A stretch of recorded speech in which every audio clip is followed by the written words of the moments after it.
Hello beautiful souls, and welcome to my channel Roseology. So today's video is inspired by the solar eclipse that we just recently experienced, actually yesterday, in the sign of Cancer. So we're still in the thick of this energy right now, but I really did want to take this past weekend. I was just like intuitively kind of guided to take this weekend to celebrate Juneteenth for my ancestors, from my own heritage and things like that. And it was perfect. It was exactly what I needed to sort of bring in this solar eclipse energy, because eclipse energy can be very, very intense. And when I was looking at the charts for this eclipse, I was a little worried, I was a little concerned, and we're still kind of not out of the red zone here just yet. So we're going to be talking about exactly what this eclipse has sort of kicked into motion. We're going to be dealing with the effects of this eclipse for at least the next 6 months.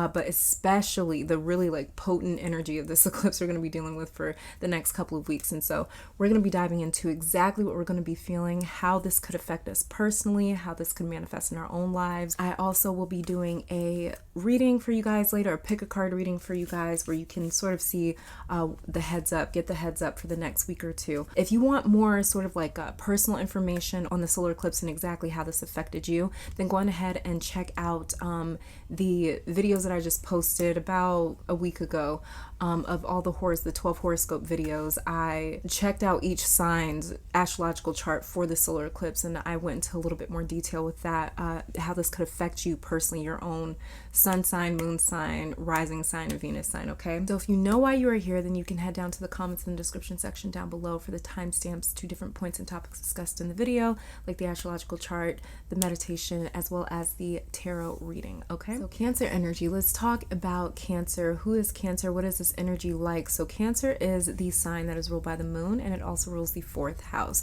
So when we're dealing with the 4th house, we're dealing with the home, belonging, the mother, the archetype of the mother. We're dealing with family, roots, history, ancestry, lineage, heritage. We're dealing with where it is that you come from. So 4th house is like the roots of a tree.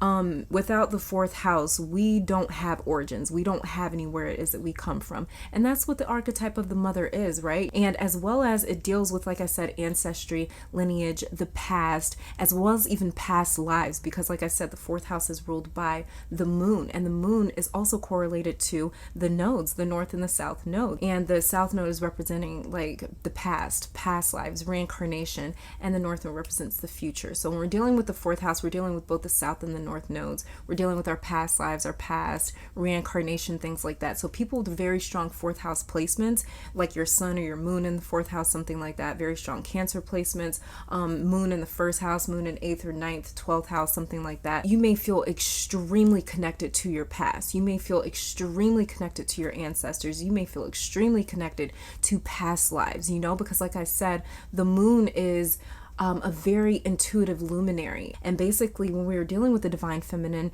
is so intuitive because it can pick up on the very subtle realms, the very subtle energies. So it can pick up on things that aren't as obvious. And this is why when we deal with Cancer energy, you don't have to tell Cancer what you need. Cancer already intuitively knows exactly what it is that you need. And this is what makes them such great caretakers, such great nurturers. They're very much able to read people, read rooms, read environments. And this is what makes Cancer very intuitive, very psychic in a sense. And so the 4th house is, if we want to go a little bit deeper into that, the 4th house deals with the soul, because that's exactly what the moon is. She is all about our internal self, our internal body, our emotional body. She deals with our soul, who it is that we truly are. So the moon is us in our most genuine form, in our most genuine sort of frequency. And so this is why everything with Cancer, everything with the 4th house, everything with the moon is all about going beneath the surface to see exactly where things stem or originate from. So like I said, this was a solar eclipse, and when we're dealing with the solar eclipse,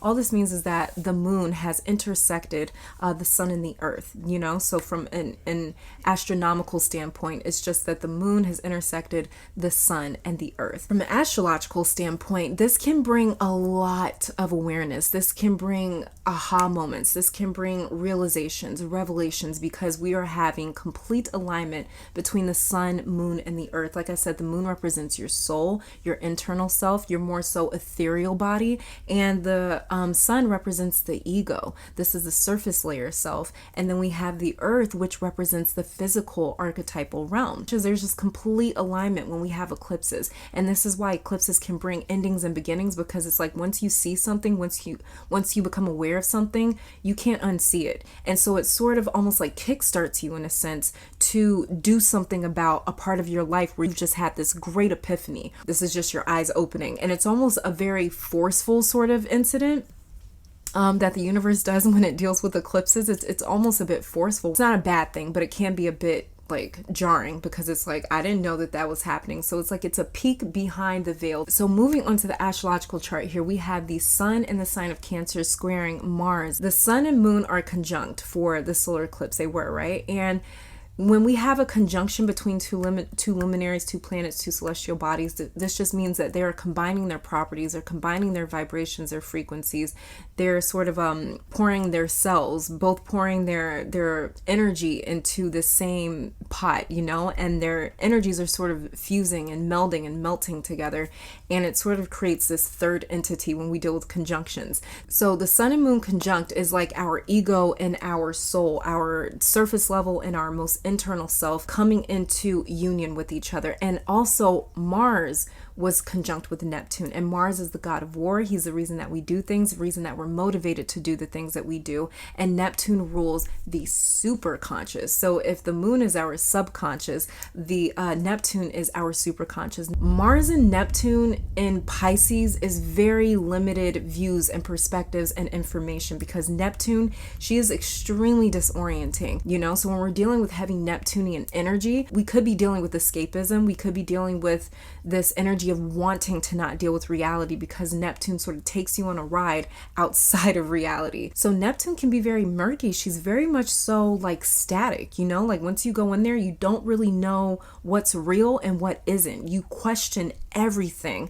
that has to do with reality, because the boundaries have been stripped away. When we're dealing with Neptune, there are no boundaries. And so when Mars, the god of war, enters into this energy where he doesn't necessarily know where he's at, because there's no sort of like firm ground when he's dealing with Neptune. He really kind of loses his purpose in a sense in the sign of Neptune. And you know, the god of war, he thinks he loses his purpose when he's in the sign of Neptune, but that's only if he has not evolved enough to be able to tap into a bigger purpose outside of his own purpose. So Mars rules the first house, he rules Aries, and so this is very ego dominated. This is very ego oriented when we're dealing with Mars, the god of war. When he enters into Neptune, so you know, this is first house and 12th house energy sort of coming together. So this is the ending and beginning. This is the Fool card and the World card sort of coming together, right? If he doesn't know how to expand beyond what it is that he can see, beyond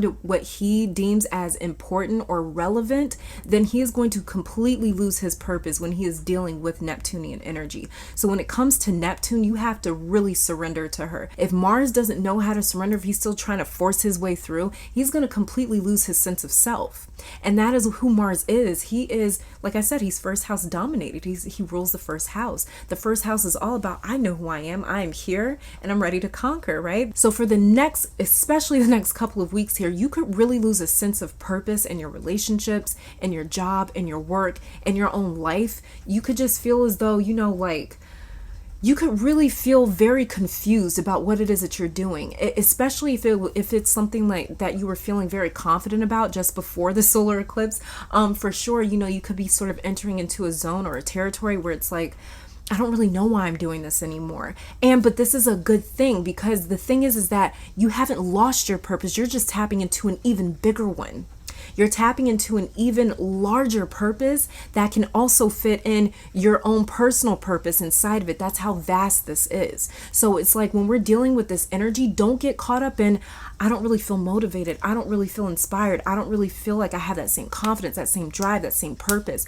Don't get caught up in that, because it's just a trick. What it is, that's actually going on is you're tapping into a bigger purpose. You're tapping into something greater.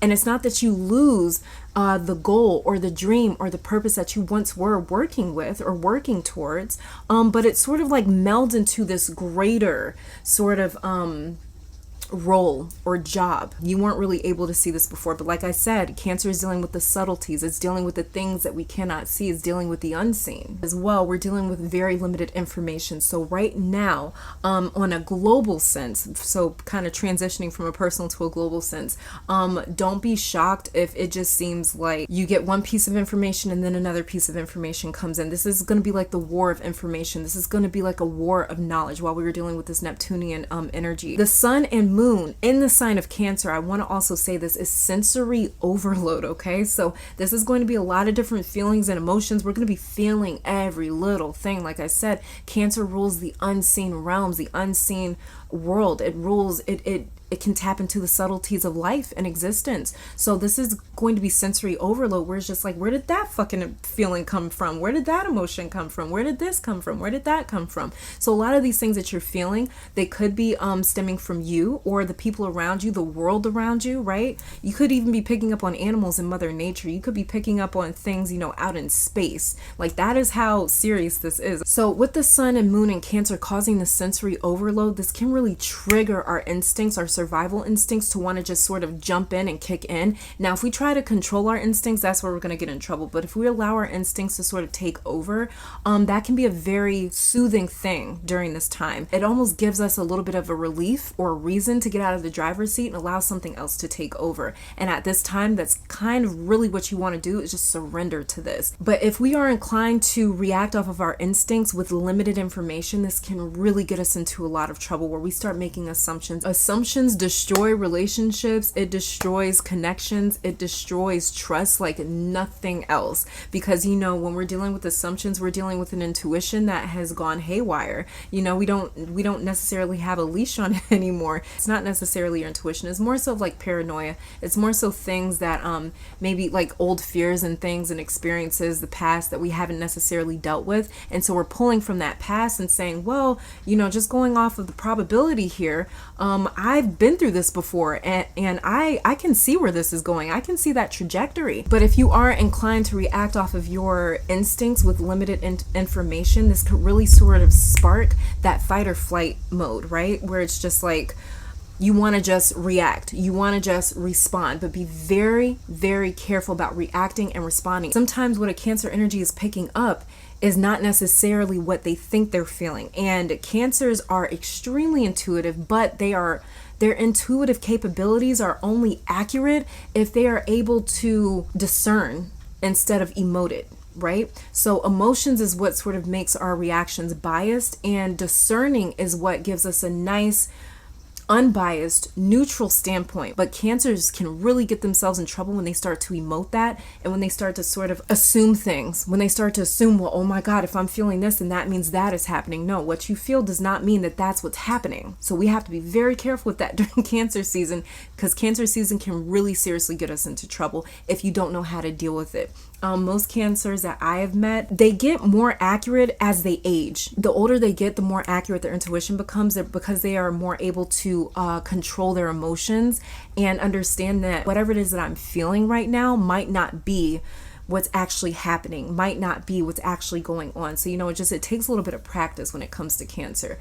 As well as really forgiveness is going to be a main theme for Cancerian season. And forgiveness, in my opinion, it's a skill. It's something that we have to learn. It's an art that we have to master. It's not just something that we just up and go, oh, okay, you hurt my feelings, or you fucked me over and I'm just over it now. It's great. We can just go back to normal. No, it's something that we really have to learn. And so I believe that that's going to be a main theme this Cancer season, because this is us really moving from the heart space, really moving from the soul. So if we allow ourselves to be vulnerable, if we don't allow ourselves to get too scared off by the fact that it's like, I don't really know what's happening and I'm feeling so much, if we don't allow ourselves to get too scared, off from that, then we can really seriously heal a lot of damage. We can heal a lot of damage in our own relationships, in our own lives, in our own bodies. Moving on to Venus retrograde in the sign of Gemini. Now, another reason that I'm saying that we have to be so extremely careful during Cancer season is because of Venus retrograde in the sign of Gemini. Now, she's about to go direct in the sign of Gemini coming up here June 25th. But with Venus retrograde in Gemini, this is the ultimate bait and switch, right? And even after she goes direct, it's going to take a little bit of time for her to get back up to her normal speed. So we're still going to sort of be in this retrograde sort of energy, in this sort of lethargic retrograde energy. Retrograde energy can make you extremely lethargic. So if you've been feeling really exhausted, it's more than likely because of all these retrogrades, okay? But yeah, so Venus retrograde in the sign of Gemini, this is the ultimate bait and switch. Especially if, let me just use this example. Let's just say that you've been looking for like a place, right? Let's just say you've been looking for like an apartment, and this one apartment you've had your eye on for a while, they're not available, and it's like, you know, you really have to move or something like that. And so you end up checking out a few other places, and you end up finding place B that's a lot like place A, the place A that you really wanted this whole time. And place B, it sort of, you know, hits the checkpoints of everything that place A was offering you. And so let's just say you go ahead and sign that lease to place B and you move in. Within a couple of weeks, especially after Venus goes direct, you're going to start realizing, wow, the walls are fucking thin. The management here sucks. You know, the rent is just, it's not worth the quality of the place, you know. And when we're dealing with Venus, this is all about quality. This is all about value. This is all about worth. So this is like us sort of being bait and switched into, I thought this was way more valuable than what it actually is. You want to be very careful during this time, kind of getting into anything maybe like long term.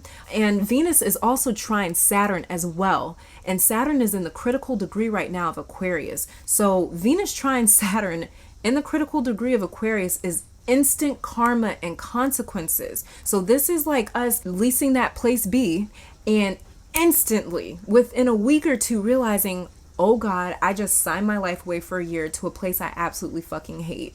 And it's just, we have to be very careful during this time because, like I said, it's instant karma, it's instant consequences. So this is like microwavable karma, okay? Like we're getting it fast. Now moving on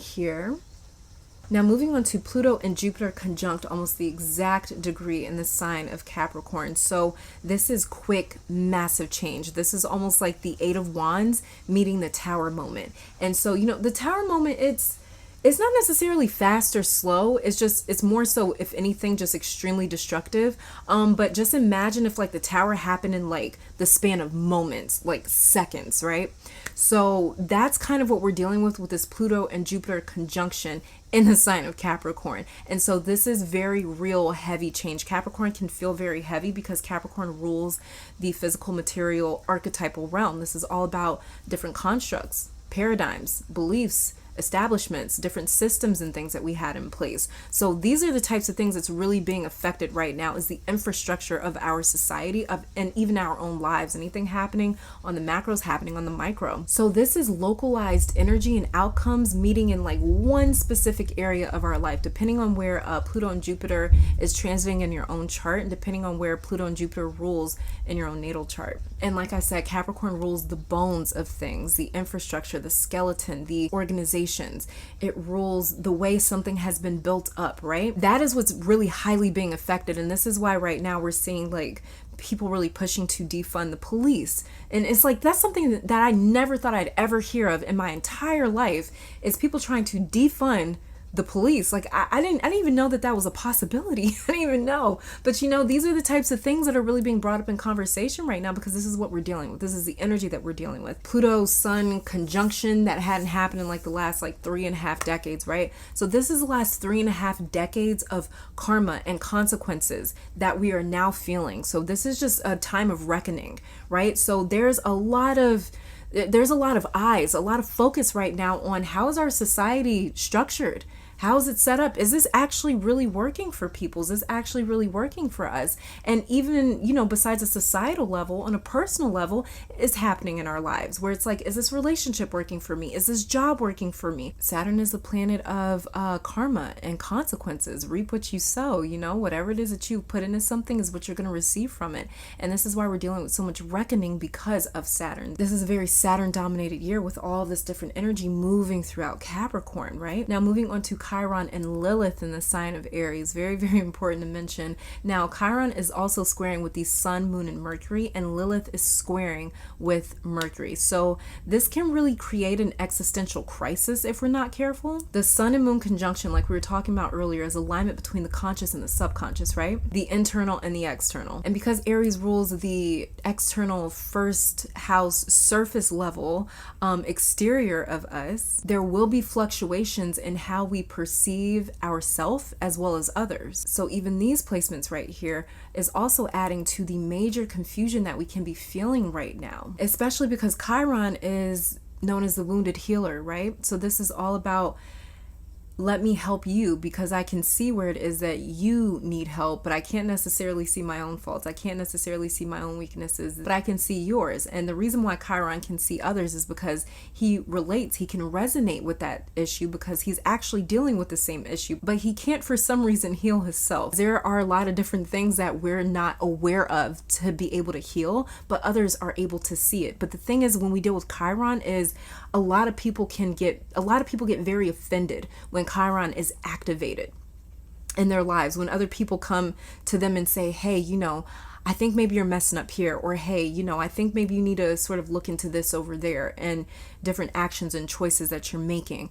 People can get very, very offended by that, by Chiron, because Chiron can feel invasive, he can feel judgmental, but he's not. He's just trying to extend a helping hand because he's like, you know what, I can help you out of it. I can't help myself, but I can help you. And this is why it's very important for all of us to have our Chirons activated. That the way we're also getting healed by others, but we just have to be open to it. And we have to make sure that we're not receiving Chiron as like, hey, stop judging me, but it can feel like that, especially with Chiron and Lilith both in the sign of Aries. Lilith is the energy that in the Jewish religion, in the Jewish Bible, she was the first wife of Adam, but she left the Garden of Eden because she did not want to be subservient. She wanted to be Adam's equal. She saw herself as equal, and God gave her a choice and said, well, hey, either you can go back, and this is a story anyways, God said, hey, you can go back and either be subservient to Adam or you can leave and do your own thing. He gave her a choice, free will. God, the divine, the universe always gives us a choice. And so she decided to leave, and she became the woman of the night, or the mother of demons, as some people refer to her as. I see her as independence. I see her as, but Lilith has very many different faces as well. If you get into her darker side, she can be a lot more vindictive and vengeful, but Lilith and Chiron coming together, this can be a very explosive sort of energy. If we're not careful during this Cancer season, there can be a lot of rage that kind of gets cooked up, or not cooked up, but it's sort of like surfaces. It bubbles up to the surface because when we're dealing with Cancer energy, like I said, Cancer is the mother, right? And when we deal with the mother, what is the mother? Why is a woman, what is the difference between a woman and a mother? A mother is actually carrying life. That's the only difference. So when we're dealing with Cancer, that means Cancer is holding something. So Cancer can definitely hold on to old feelings, traumas, pains, especially because Cancer can dive so deeply into the subtle realms. It can dive so deeply into emotions and into feeling. So it's all about, I can feel such a range of emotions. I have a whole ocean's worth of capacity to carry things around. So Cancer can really carry around a lot of different things, good things as well as bad things.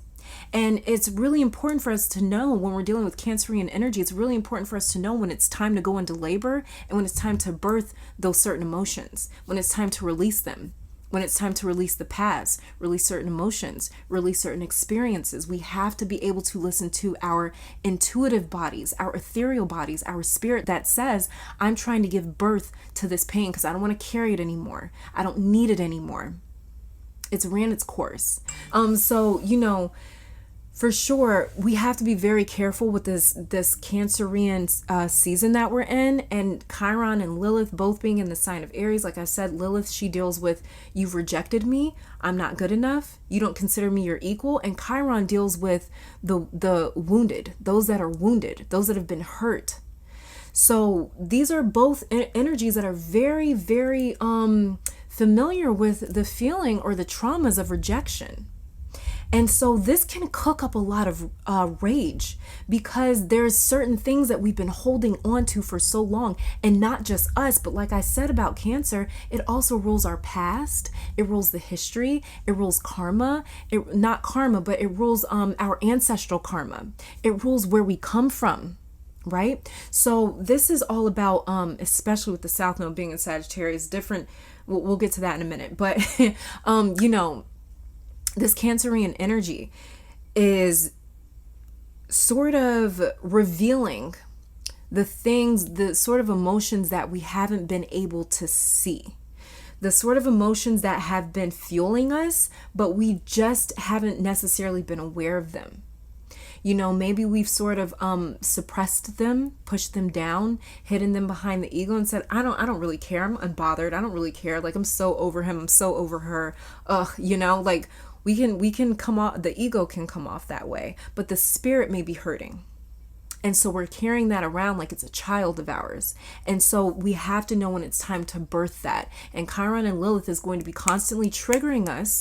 It's almost going to be like contractions, you know, how a woman goes into contractions right before she gives birth. You know, that's the labor part, is these contractions, that these bits of pains that come in waves. We're going to be feeling these contractions of pain from our past coming in waves, not just our pain, also ancestral pain, past life pain, anything we're still carrying, we're going to be feeling those contractions. You have to channel that emotion through something. For some people, it's exercising, it's going on a jog, on a run. You know, like when you get angry, what do you feel like doing? Like, instead of taking a bat to somebody's car, you know, that's not a productive way of dealing with the pain. I mean, it can be, but instead of doing something like that, what's a healthier way to do it? What's a way to do it that it won't end you up with like a, you know, a case? You know, like, what's a way that you can avoid court? So, you know, that could be drawing, singing, painting, cooking, talking to people that you trust, friends, family, going to therapy, journaling, writing things out, meditating, crying. Crying is a release. It's a physical manifestation of emotions. So, and it's such a way to cleanse and clear and purify the soul. It's salt water. It's cleansing us, you know? So, for sure, whatever way that your body responds to saying, hey, I want to release this, allow it to be released, okay? Moving on to Neptune conjunct Mars in the sign of Pisces. We talked about this briefly already a little bit, but now Neptune conjunct Mars is what I call my problem children a little bit.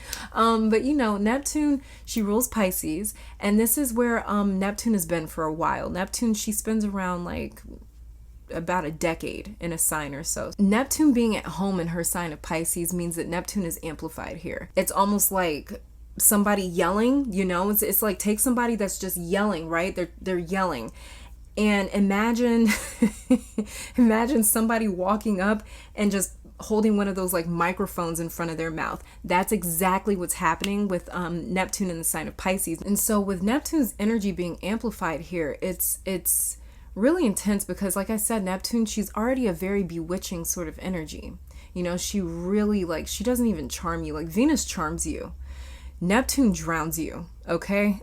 Neptune drowns you. So while she's been in the sign of Pisces, she's been like unleashing her full force in this energy. But Neptune and Pisces, like I talked about recently, they rule the 12th house. This is the house of the unseen, because Mars is sextile Pluto, Jupiter, and Saturn, as well as Mars is also squaring the Sun, North, and South node. So this can really elicit or incite hidden rage. It's not that our rage has been hidden, but it's like there's these old wounds that are getting triggered. They're getting inflamed. And so it can come out really explosive during this time, because like I said, Cancer is dealing with these subtle energies. So these were those little sort of unmarked, unchecked things that we just kind of let go because we were like, oh, I'm not really bothered. We allowed the ego to sort of say, I'm not really bothered, because we're trying to protect our pride or whatever the case, or our image. And so we suppressed it with our ego. And now that it's coming back up again, now a lot of us are finding like a want or a real serious need to verbally express, hey, no, you're not going to do that. I don't like that. But now instead it comes out more aggressive, because it's like if we would have checked it the first time, maybe we wouldn't be as aggressive now. Maybe we wouldn't be as angry now. But because it's like we let these things go, trying to sort of brush them off. That's the thing with Cancer. Cancer can sort of immediately jump to wanting to brush things off. All the water signs do this, where they just immediately sort of want to brush things off, and I think it's because water signs know how deeply and intuitively they feel things. So I think that they try to avoid feeling everything. But the reality of it is when you're a water sign, you can't avoid feeling everything. You just do. You can't help it. And so it's really important for water signs to manage and sort of moderate what it is that they feel. But it's very important for water signs to also understand, I need to process everything that I'm feeling as well. I don't need to just sort of try to brush it off and just say like, oh, I'm not actually bothered, because it's just going to come out in rage later on. And this is especially possible with Chiron squaring Sun, Moon, and Mercury. And this sort of deep pain is surfacing during Cancer season because, one, we're now more aware of these subtle sort of issues and energies and emotions, things like that, but as well as because Cancer is the energy of the mother. And this means that the mother can heal herself. She can heal her child. She can heal her offspring. The mother is given that superpower because she's the only one that actually knows what is going on with her children or the people around her. So she has to be able to have this healing ability, right? That's the reason why these old feelings are coming back up, because the mother in us, the mother, this divine feminine presence and energy, is trying to heal these old wounds. And this is why we're dealing with so many old things coming up. We've been dealing with this since Taurus season. We've been dealing with this since then. Because like I said, Taurus is ruled by Venus, and Venus rules our worth. It rules resources, it rules value. And so we've been really sort of checking the things that make us feel less than, that don't make us feel very good. And so these things, they don't just sort of happen during the new and full moon and then it's like, oh, okay, that energy's done now. These energies sort of spill into themselves and they create this other entity. They create this other experience or this other atmosphere and environment. So the mother also comes with healing properties. She comes with healing abilities. So these things are coming up in your life because the universe is saying, you need to check that. You need to heal that. And we are able to heal ourselves. Like I was talking about with forgiveness, it's just a matter of learning it. It's a matter of exercising it. The same way that, it's like if you want to get good at the guitar, you have to keep practicing it. Same exact thing with forgiveness and healing. You have to practice it. But we are so turned off from healing, us humans, because healing is painful. It's a painful thing. And it's not quick. It's something that we have to relive through. We have to relive through these pains or these traumas or these past experiences, and that's difficult. Nobody wants to relive it again. But the thing about reliving it, the thing about healing, is that it is productive pain. It's productive. It gets us somewhere. So it's really important to allow these things to conjure up. Especially and the thing about Cancer energy, let me just put this disclaimer out there. You're going to be you may feel as though why am I so bothered by this? It could be like just a normal thing where it's like your friends, maybe your friends always make fun of I don't know, something that you do, right? And for whatever reason during Cancer season, this shit just hits you differently, where you're just ready to tear their heads off. And at any other point in time, you'd normally laugh at it, right? But it's during Cancer season, you're excuse you, and they're just wait, what just happened? So don't be upset with yourself, if you're I've been working on healing this same thing for months now, for years now. It takes time. It takes time. That tower moment, it can happen pretty instantly.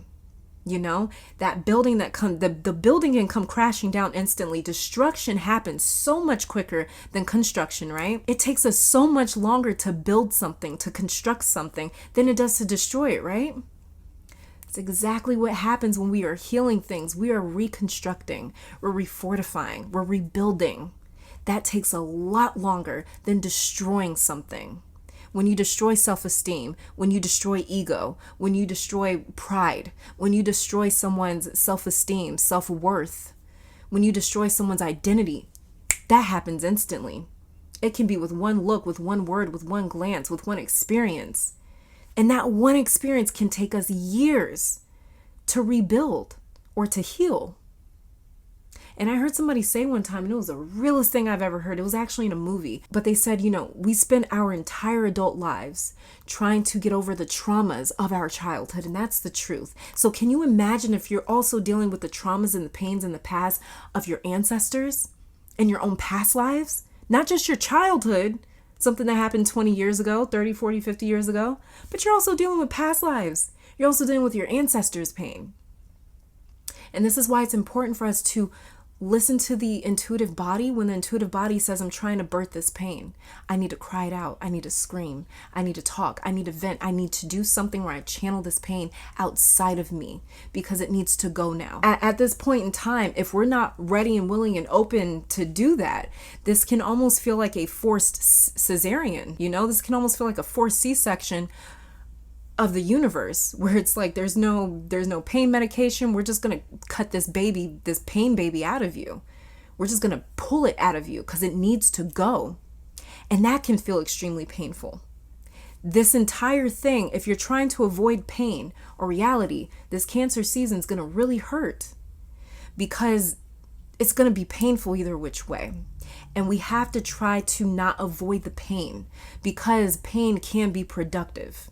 It can be. It doesn't just have to hurt. It doesn't just have to be suffering. Suffering it's useless.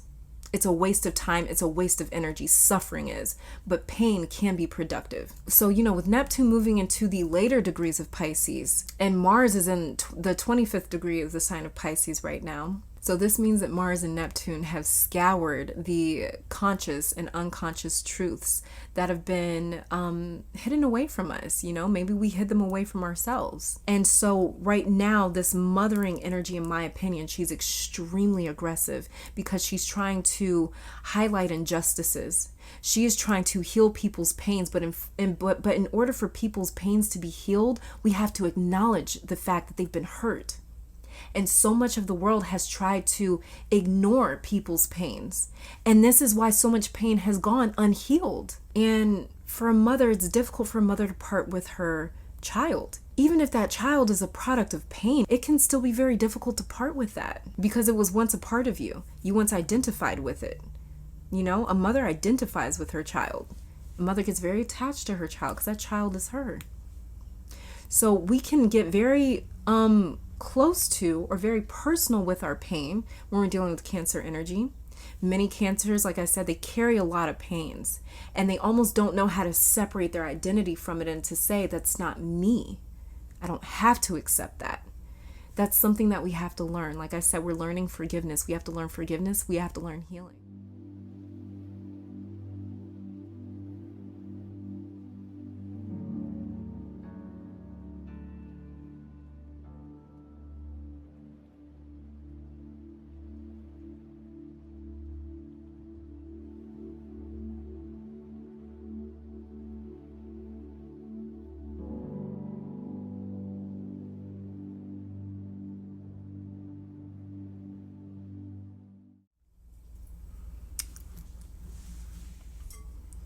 All right, you guys. So, starting off with the general reading, we'll do the tarot cards first. So, the very first card that we have here is the Three of Coins, otherwise known as the Three of Pentacles in reverse.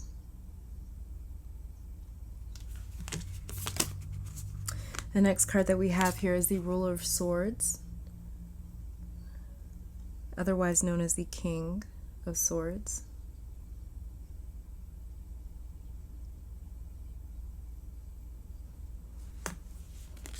And then finally we have here the Six of Cups.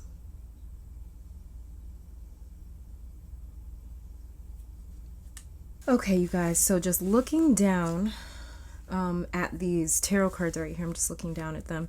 There's something here that we didn't take seriously before that I'm picking up, specifically with this Three of Pentacles. I'm seeing with this Three of Coins here that it's like it was like all fun and games until boom, this King of Swords energy came through. Like, this is what I'm just picking up with this Three of Pentacles in reverse and this King of Swords.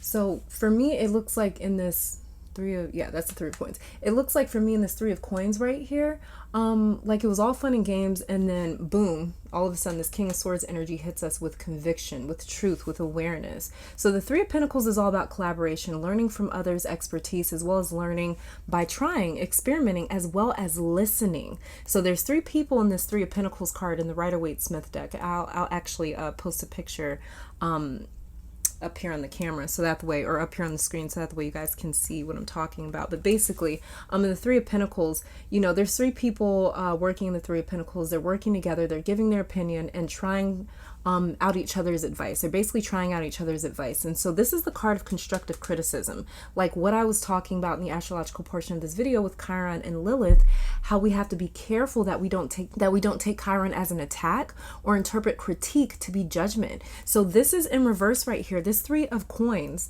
this Three of Pentacles right here is it's in reverse, saying to be careful of mistaking valuable appraisals as someone hating. Don't make assumptions that someone's commentary, assessment, or analysis of you is them trying to cut you down. And the King of Swords is saying, clear it up. If you feel like somebody, if you feel like somebody is attacking you out of like malice, if you feel like somebody's trying to be negative, if you feel like someone's trying to put you down, the King of Swords is saying, clear it up. Ask them, speak up. That's what he's saying here. He's saying ask questions first before reacting or assuming. King of Swords is saying clear it up, speak, verbalize. If you didn't like something that someone said, say it. Six of Cups down here as well is saying the things that we didn't speak up and say before is coming back around as an opportunity to clear the air, to straighten things up. But we have to be willing to learn with this Three of Pentacles over here and remember the respect, love, or adoration that we have for the people calling us out. We're going to be called out this week coming up and the week following, and we have to keep in mind that it is not an attack, okay? Like, especially because with the Six of Cups here, this has me feeling like the people that are maybe giving you like constructive criticism are people that you know.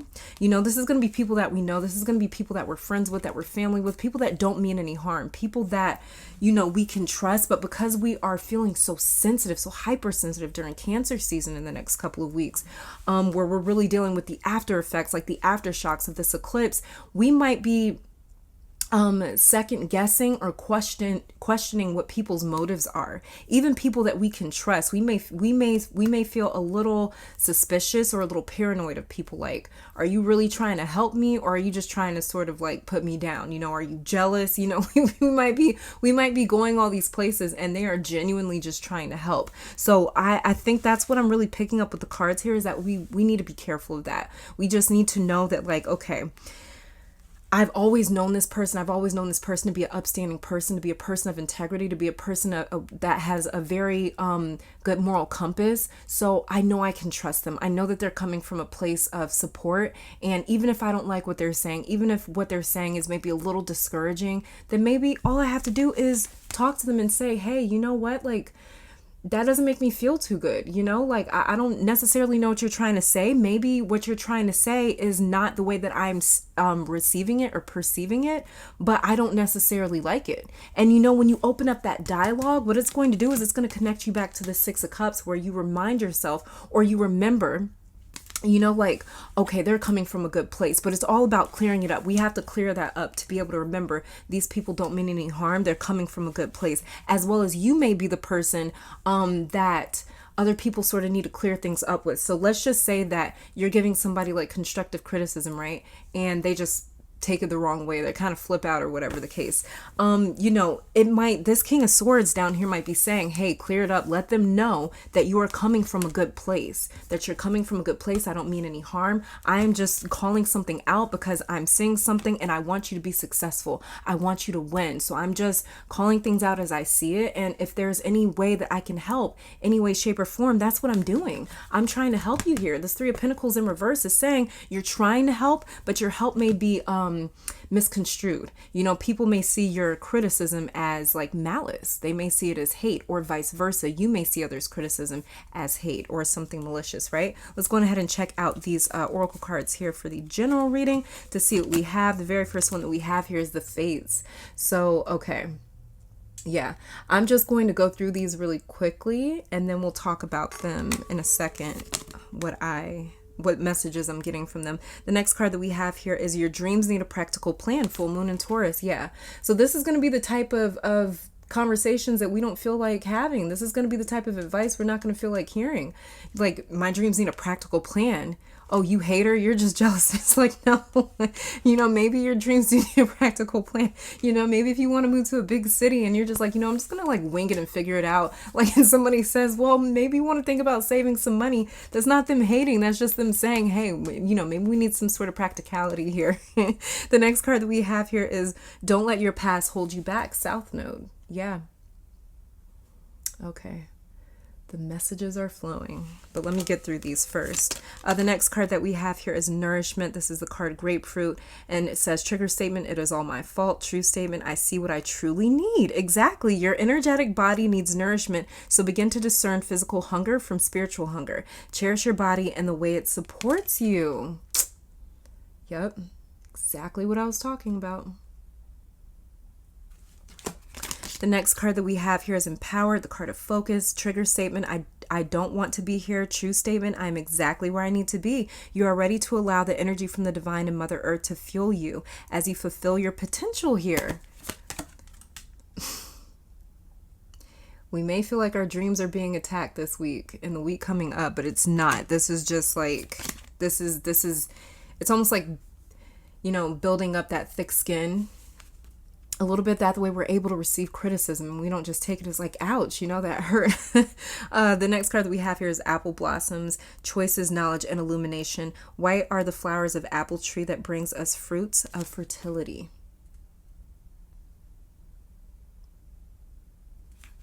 And the final card that we have here is Green Tara, Salvation. Okay.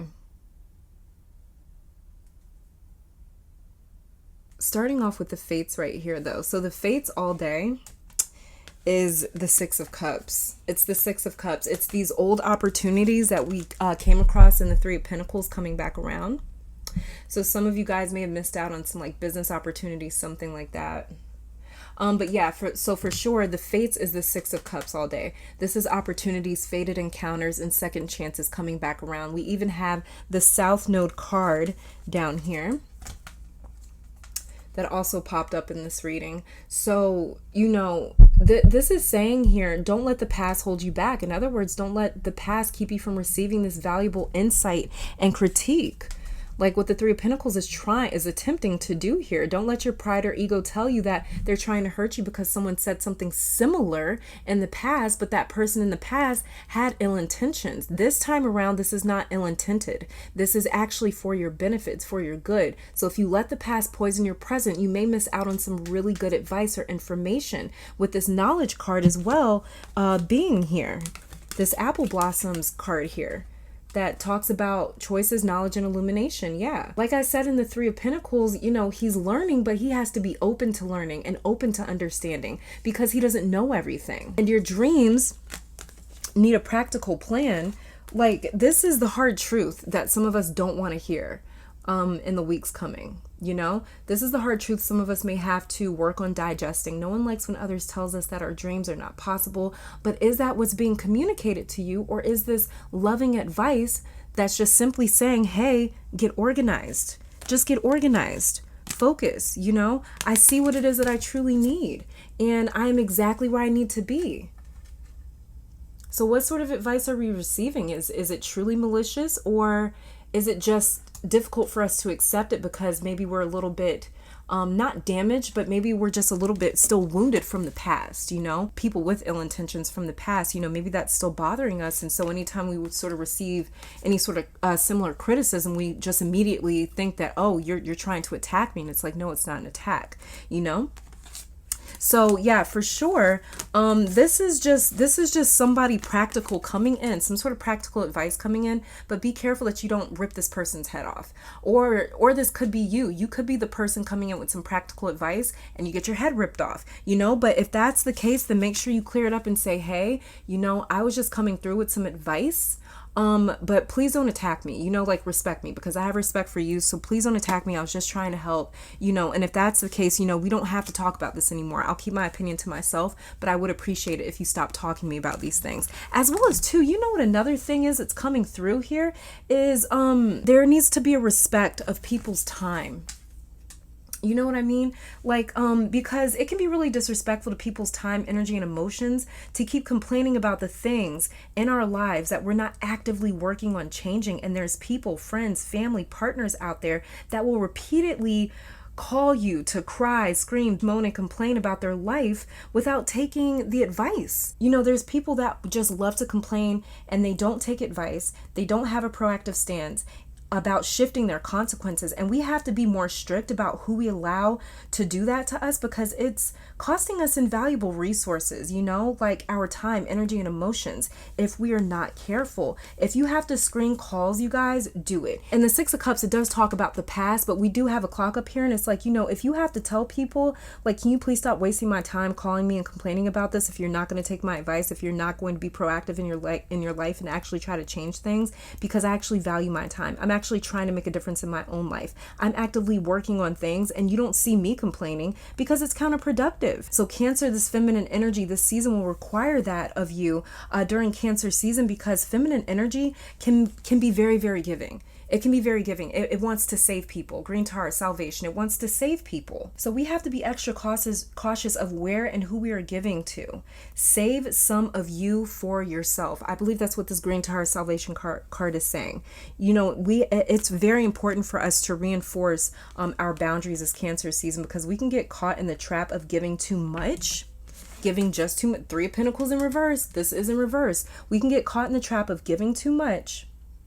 And then that can develop into resentment, annoyance. In other words, it lowers our vibration, and now we're not able to manifest as easily or invest in our dreams and future because we're so depleted by other people's actions or life choices. And this is what we've been discussing these past couple of months. You know, we need to know our strengths, our weaknesses, our triggers. That's the way we can protect ourselves from outside influences, and that's the way we can remain practical, you know? That's the way we know who to avoid, when to avoid them. That's the way we're not getting depleted. And this is what we've been preparing for the last few months. This is what we've been actively practicing and training for, is how to exercise our voice, King of Swords, and our restrictions. King of Swords is all about boundaries. Hey, you're not going to do this. You're not going to do that. I need to save some of me for me, so I can be there for me and my loved ones. So I can be proactive since you're not being proactive. Now everybody else is like this. I'm actually proactive in trying to change things in my life. Meanwhile, you're just complaining, you know? You might have to have that type of conversation with people, you know, but this is what I'm saying for the general reading for us so far for the week after the solar eclipse and the week following. And I'm going to go on ahead and move on to pile number 1. Okay.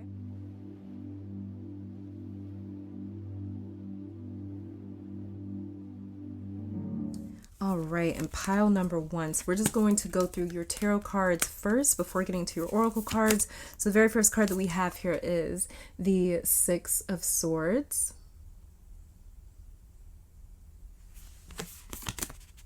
Then the Seven of Wands.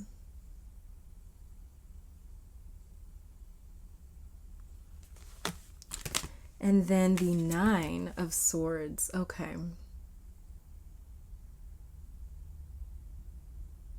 All right, so what I'm seeing here right away is you're trying to get away this week, pile 1. I'm just looking down at your cards. But it looks like you're really trying to get away, especially with this, like the Six of Swords right here. There's this restless or disturbed energy here. You don't want to talk about it, deal with it, see it. There's just something here you feel forced to acknowledge, accept, or talk about, and you're not in the mood for it this week. The Swords right here. This is the card of transition, moving away, wanting to start over. And then we have the Seven of Wands coming in directly after. And the Seven of Wands is the card of surprise, saying that you cannot get away from this. And then we have the Nine of Swords. And the Nine of Swords is here doubling down on the Seven of Wands, saying that you trying to outrun something is embedding this anxiety even further into your psyche, because you know that it's there. You just might be hoping that it goes away. So for me, this looks like a conversation for very many of you, a difficult conversation with someone in your life, a friend, a partner, family member, coworker, a boss, something like that. And there's this feeling of, I don't want to stick my foot in my mouth anymore. There's this feeling of, I don't want to make things worse. You feel like you're making things worse by just talking about it, as well as this could be someone that you're dealing with for some of you. But this mostly feels like you saying, fuck this, I'm out. And another thing is this feels really busy. You know, you feel really busy. It's like a lot of commotions. Feels like a lot going on this week. So that just kind of may like compound or add to this issue here. It feels like maybe like your time is being occupied by other things. And because you have other things on your plate, it's like you're saying, I don't want to compound or add to the list of things to deal with. But you speaking is what's actually going to solve this. The Seven of Wands right here, the Seven of Wands, chaotic sort of energy. You actually speaking up, saying something, is what's actually going to relieve you of this issue. See how the swords in both of the swords cards here, do you see how on the both of these cards, the swords are stabbing the mouth of the skeleton head? That's the prescription for you, pile one, to getting on the same page. This is all about getting on the same page here. Directly after the Seven of Wands, the card of confusion and chaos, comes the Eight of Wands, where we have order, uniformity, and direction. All these 8 wands going in the same direction, heading towards the same target. So this week it's about you getting on the same page with someone else, pile one, talking through it. That's the key, even though you don't want to. Throat chakra work this week as well. Okay, this may be an old sort of conversation too that you've had before that you're really trying to avoid because of how it worked out before. Okay, so let's go on ahead and get through you guys' oracle cards here. So we'll start with these ones. So the very first one that we have here is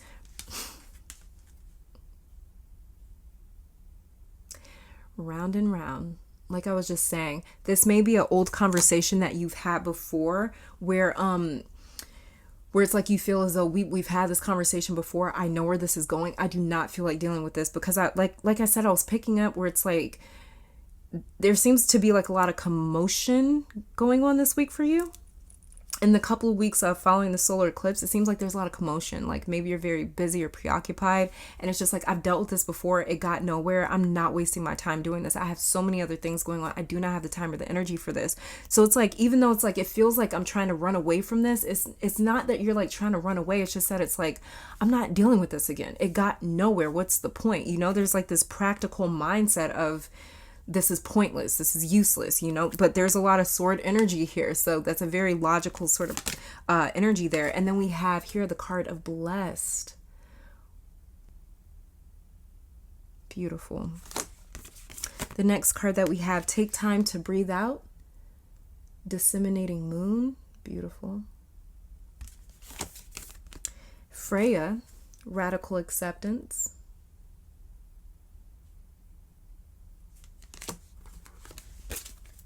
Then we have here for your, make sure I'm not forgetting any, for your essential oil cards, we have here Awaken. This is Yang, Lang. I don't know.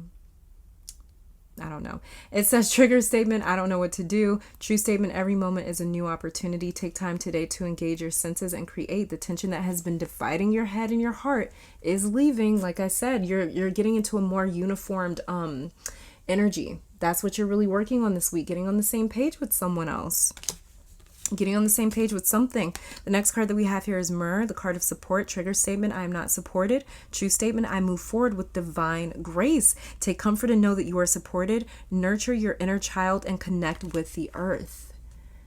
I love Myrrh. And the final card that we have here, Forget Me Nots. It's eternal memories. The best things in life are the people you've loved, the places you've seen, and the memories you've made along the way.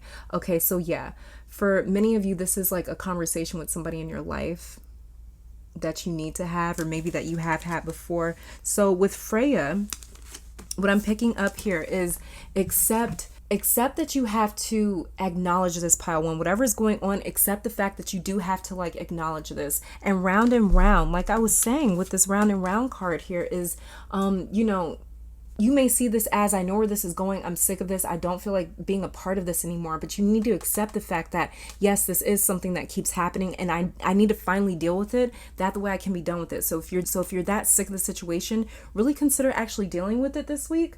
That the way you can kind of be done with this conversation, whatever this may be. It seems like a conversation for me though. You know, you may feel like, I don't feel like being a part of this anymore. You may be under the guise that the key is walking away, when the key is standing your ground and speaking up, whether they hear you or not, as frustrating as that is. And that's how you bless or uniform the situation. Like we were talking about with the 7 of Wands moving into the 8 of Wands. This is all about uniforming the situation, right? So that's how you get on the same page. You have the ability to heal or solve this issue, whatever this is, pile one. So take time to breathe, like it's saying right here, disseminating moon. Take time to breathe out. Take some time, breathe, focus on breath work this week, working with your prana energy, activating the kundalini if you know how, and we do that by simply breathing, by different breathing techniques, moving the body a certain way. But that will definitely help to sort of keep you like calm, right? Because this is frustrating. Round and round can feel extremely frustrating, like, oh my god, I'm so sick of this ride, it's not fun anymore, right? But yeah, and then yeah, this even says forget me not. So yeah, this just seems like something going round and round and round and round. But as it says here, you are supported. You are supported, and every moment is a new opportunity. Every moment is a new opportunity. So it's like, even though you're going round and round and round and round, every moment is a new opportunity for you to change this up. So it's like, even though I'm on the same sort of ride, I can change up how I feel about this ride. I can change the experience. Maybe I can't change the direction or the ride or the fact that this conversation is coming up again, the fact that this issue is coming up again, but I can change the outcome. I can change my feelings about it, you know? So you are basically the director this week, pile one. And this is all about you just saying like, you know what? I have enough power to actually stop this, to end this ride, you know, to get off of it and make sure this doesn't keep coming up anymore. That the way it's not a waste of my time, you know? So which is a really amazing thing.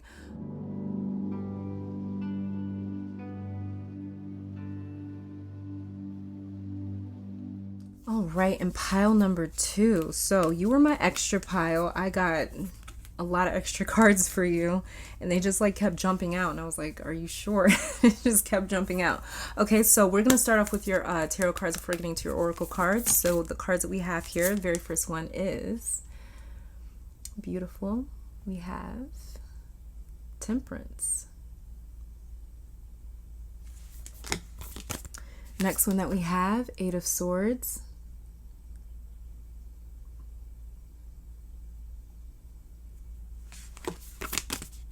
Next one that we have, 6 of Wands. Ooh. I'm already getting messages, you guys.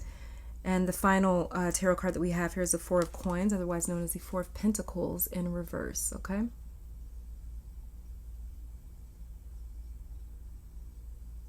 Okay, pile 2. So there's something new that you're starting or just recently launched possibly or did. And this week you're dealing with doubts. Pile 2. Did I call you pile 1? I hope I didn't. Yeah, I'm just looking at your cards. But yeah, for sure, you may be very worried about how this is going to pan out, how this is going to play out, if you did the right thing, made the right choice. Temperance comes directly after the Death card, right?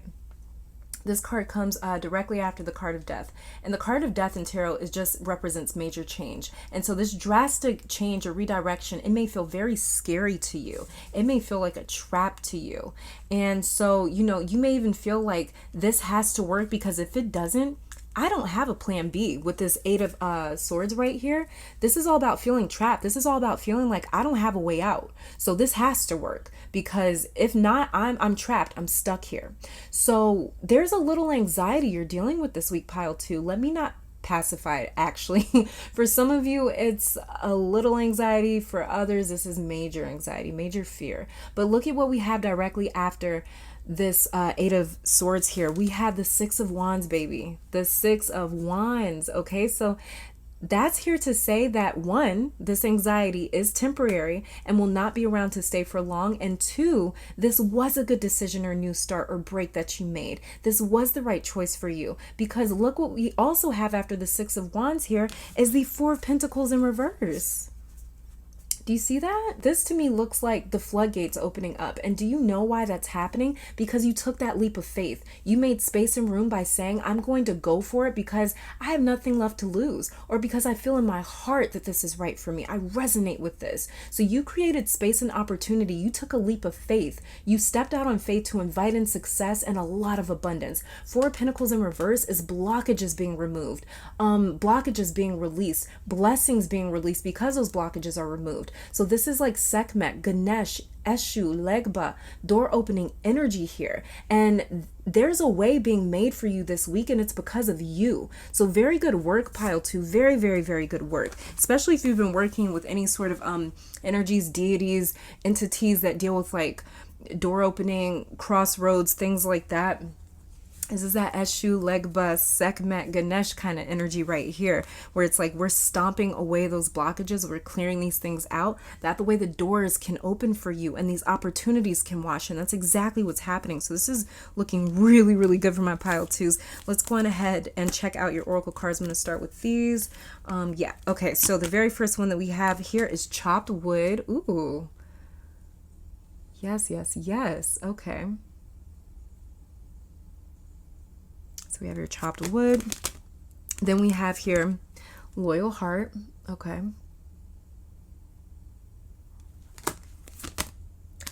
Then we have here and now.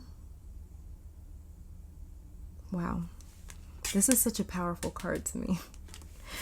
The feminine energy that we have with you for this week and the week following coming up here is Uzumi. I think I'm saying that right.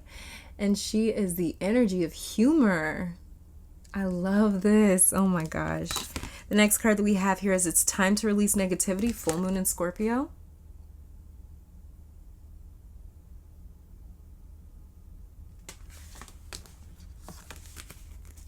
And then for your essential oil cards, we have here Vetver, the card of reconnection, trigger statement, I need to escape. True statement, I am present. The root of the issue for you will make itself known. Be open to the information you receive from your body, mind, and environment. Amazing. Then we have here detoxification, the card of cleansing, trigger statement, I will never change. True statement, in each moment, I am a new me. You are supported as you release habits and limiting patterns that are not serving your highest good. Beautiful, I love that.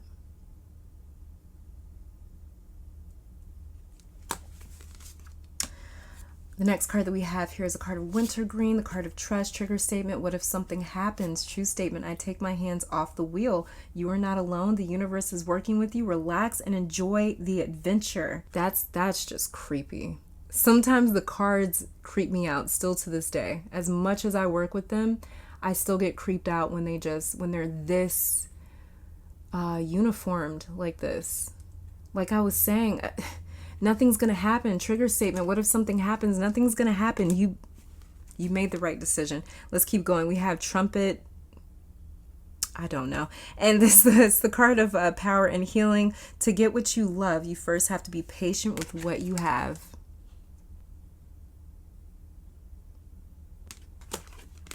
And then we have here primrose, youthful love. If I had a single flower for every time I think of you, I could walk forever in my garden. Oh, beautiful. I'm such a sucker for romance. I am a Leo moon though. Like I was saying, there's something new that some of you started out with and you're worried about how it's going to work out. And there's the cards here, I need to escape.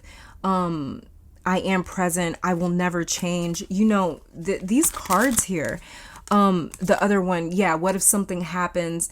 Let me take my hand off the wheel. Like these cards here for sure. And then Uzumi, humor, you guys. So for sure, you're going to be laughing. You're going to so be laughing at this Eight of Swords down here. You're going to be laughing one day. You're going to be laughing one day in the very near future at how scared you were today.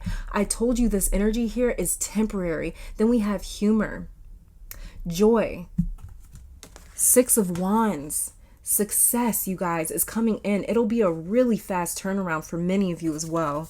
That's the crazy part. And then we have here as well, chopped wood. So this is you making lemonade out of lemons, pile 2. Treasure out of trash, humor out of fear, success out of failure or setbacks. You are turning things around. And then we have here loyal heart as well. So loyal heart, you are being rewarded because you stuck with it, pile 2. Through the fear and anxiety and the work and the labor you stuck with, you pushed through it. Major rewards are coming to you because of that. Here and now is saying stay present. Stay present, okay? So for sure, stay present this week, pile 2. That's what's going to help really soothe any sort of anxiety that you fear. Where's that Eight of Swords card at? It's right here in my face, okay?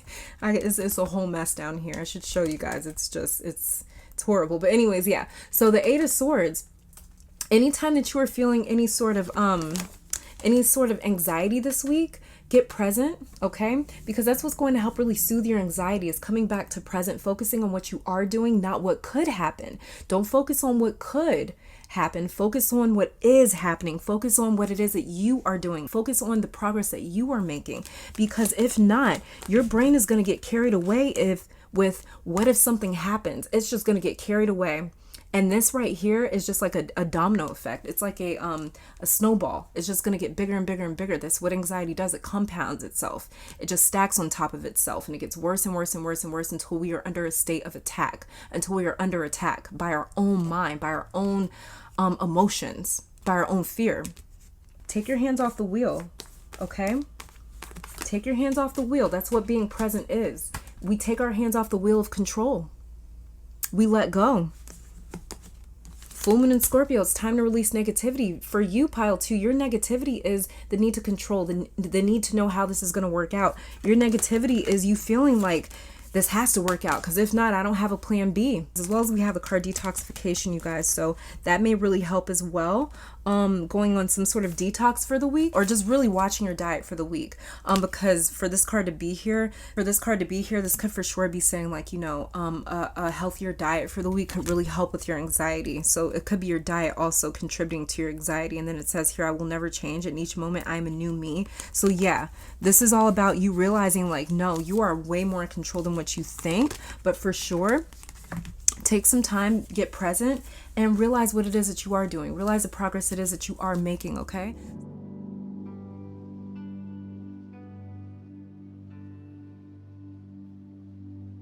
All right, and pile number 3, welcome to your reading. So we're going to be starting off with your tarot cards first before getting to all of your oracle cards. So let's just go on ahead and get started. The very first card that we have here is the Hermit in reverse.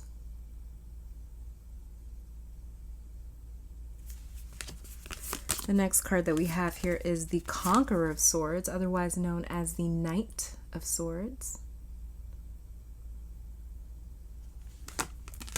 And then we have here the card Judgment. You're coming out of a learning experience that I'm picking up here. Just looking down at your cards. There's something that you recently realized or discovered about yourself or someone else, or your past has been made more aware to you, something like that. You're starting to emerge from the cave that you went into when you were looking for or seeking answers with this Hermit card in reverse right here. You're coming out of this experience or situation with so much more clarity. Get that to focus. You're coming out of this experience or situation with a lot more clarity.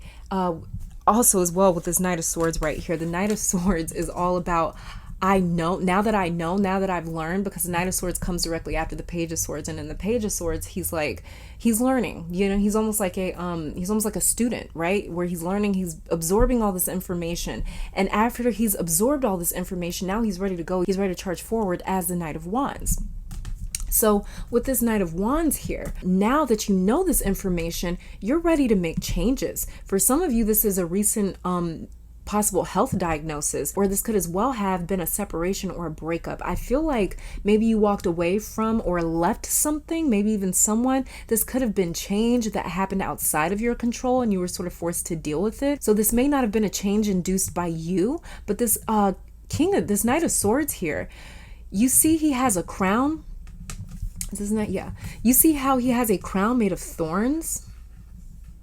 This is saying that he had to bleed for this realization, for this clarity, for this knowledge. You may feel like you suffered through a heartbreaking ordeal, to get to where it is that you are at now. And now that you are here with a much clearer perspective, it's like you are going to be feeling this week like, now I know what it is that I have to do with this Judgment card here. This clarity is just going to wash over you, and it's going to give you this need to make serious changes to your surroundings with this Judgment card here. This Judgment card is you almost starting over completely. Some of you have chopped or are in the process of removing a lot of your friends from your life or a lot of habits. This is major, major change being inflicted by you saying, you making the choice and deciding, I don't want this in my life anymore, or I do want to keep this in my life. Throwing out the old and starting fresh, no matter how hard this change is. But there's this idea of, well, it already hurts, so let's just say goodbye to the things that we don't need anymore. I'm not scared of ripping the Band-Aid off, of that wound.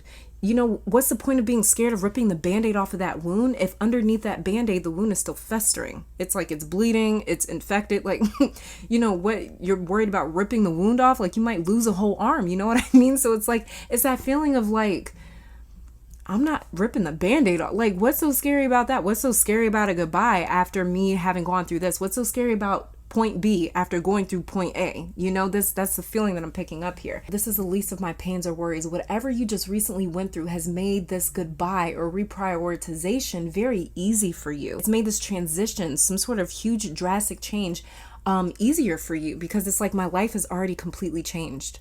My life has already completely changed. What's so scary about changing it a little bit more? What's so scary about it? That's what I'm picking up here for this week coming up. Let's go ahead and get to you guys' oracle cards here to see what else it is that we're seeing, because this is quite interesting so far. We have the Hermit first, and then okay. So let's go ahead and get through you guys' oracle cards here. Let's start with these ones. So we have here Yang, masculine energy. Interesting. Okay. Very interesting. Then we have here Serendipity. I feel like this card always comes out of this pile, no matter like what reading you're using it for, it always jumps out. The next card that we have here is Orphaned. Okay. Yeah. That's explaining a few things. Then we have here Kuan Yin, Compassion. Beautiful. This is just giving me such heart space, like vibes, like romance, love. So for some of you, this is a relationship. This might be a breakup or something that you've gone through. Breakup with a friend, breakup with a romantic partner. Next card that we have, Work Through Your Fears, New Moon in Scorpio. Okay. Yeah. It's going to feel like, it may feel like a scary week for some of you, but it's the fact that you're scared is what's going to take away your fear. I know that sounds wild, but it's like I'm already in pain. How could I feel any more pain? I'm already scared. How could I feel more scared? It's like I'm already there, That's what I'm picking up. I don't know. Let's just keep going through the rest of your cards. The next card that we have here is Rose, trigger statement. I am unlovable. True statement. I am love. The card of compassion. And we have the Kuan Yin card, compassion here. Wow, and it says your heart is healing and expanding with love. Spend time showering yourself with that love and then share with others. Okay, so yeah, this is like a relationship for some of you. Could be romantic, could still be platonic, could be family even as well that you're dealing with. But either which way, it seems like it's someone that you did care about. The next card that we have here is Calming, the card of acceptance, trigger statement. I cannot trust anyone. Yeah, this is relationships. True statement. Everyone deserves my love. I open my heart to heal and release. I open myself to the peace of divine love and grace. So yeah, this is like relationship for a lot of you guys. Or it's something that you were definitely emotionally connected to. Then we have here tulip, friendship and gratitude. Friendship. Yeah, this is relationships for most of you guys. Let us be grateful for the people who make us happy. They are the charming gardeners who make our souls blossom. And the final card that we have here is Violet, faithfulness and modesty. Modesty is a shining light that prepares the mind to receive knowledge and the heart for truth. Yeah, you found something out. You found something out. You discovered something. You figured something out. You found something out. You realized something, and you're moving forward with that truth, and you're really remaking things now. So for sure, orphan. Let's start with that one. So orphaned here. Okay, so some of you feel like someone left you or abandoned you or like you were alone. And this is going to activate this yang, masculine energy in you, where you start taking control and making all types of changes like we were talking about in the Judgment card here. You know, the Knight of Swords is what sort of activates that, it activates that need to be proactive, to take some sort of action. And the Yang masculine energy is making decisions. And the Judgment card here is a card of decisions. So this is you taking control and making all types of changes, pile 3, asserting yourself and saying, well, I might as well deal with all of it at once. This is the energy of someone going cold turkey. You know, like when people sort of like cut off an addiction, right? Instead of sort of weaning themselves off of it, they just go like completely cold turkey. This is what this feels like. This just feels like, fuck it, let's just do it. You know, it feels like you get to that place where you just don't care. That's what it is. It feels like you get to a place where you just don't care this week, and you're just like, let's just do it. Let's just do it. Whatever it is, whatever these changes are, it's like you get to that place where you're just like, yeah, let's just do this. You know, it's like, I'm here, so let's get over it. But this will bring you peace for sure with the serendipity card here. This is going to bring you peace, pile 3. This is going to bring you peace. You really sort of stepping into this yang energy, taking control, making decisions and things like that is going to bring you a lot of peace. As well as, like I was saying, there's a lot going on with romance. Just about all of these cards here, we're all talking about something romantic. So yeah, for sure, you're going to be working through some fears when it comes to maybe your relationships, your friendships, things like that. You're going to be working through some fears. And Scorpio is the card. He's a natural detective of the zodiac. He is like an emotional detective. You know, he gets down to the bottom of the truth. He gets down to the bottom of what people are truly feeling. He gets down to people's unconscious. He breaks in there somehow. So this is all about you discovering how maybe somebody truly feels in your life. And, you know, you may need to have some compassion, or maybe somebody discovers how it is that you truly feel. And, you know, there's going to need to be some compassion here. But as well as, I'm feeling like this compassion card could also be for yourself. You know, having some compassion for yourself. Because this will feel pretty, it may feel kind of drastic, but you may feel a little spaced out as you're making these changes. Like, where you're just like, yeah, let's do this, let's do that. You know, it's like this state of surrender. For sure, but you're working through those fears of surrender. That's the good thing. And you're working through any sort of feelings of being unlovable, because you are love. You are love. And I cannot trust anyone. Trigger statement. True statement. Everyone deserves my love. You know, you're going to be working through that. Those are your fears right here. Being unlovable and not being able to trust people. Feeling betrayed. Those are the fears that you're working through this week, pile 3. For sure. Which is a really good thing, because I do see you, like I said, taking control and really getting it under wraps.